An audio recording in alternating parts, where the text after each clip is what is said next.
શ્રીમદ ભગવદ્ ગીતા અધ્યાય 11 વિશ્વરૂપ દર્શન યોગ શ્લોક 28નું પઠન કરીએ, પછી તેનો અર્થ સમજીએ.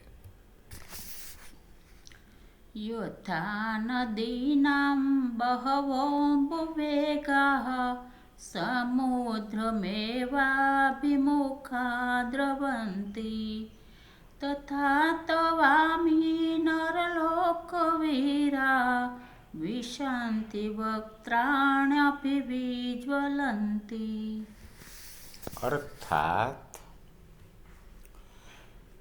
જેમ નદીઓના અનેક જળ પ્રવાહો સહજ રીતે સાગર તરફ દોડે છે, એટલે કે સાગરમાં સમાઈ જાય છે, એ જ રીતે નરલોકના શ્રેષ્ઠ શૂરવીરો પણ આપના પ્રજ્વળતા મુખોમાં પ્રવેશી રહ્યા છે, એટલે કે આપનામાં લીન થઈ રહ્યા છે.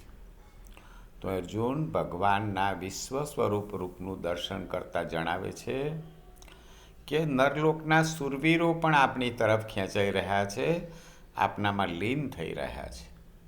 જય શ્રી કૃષ્ણ.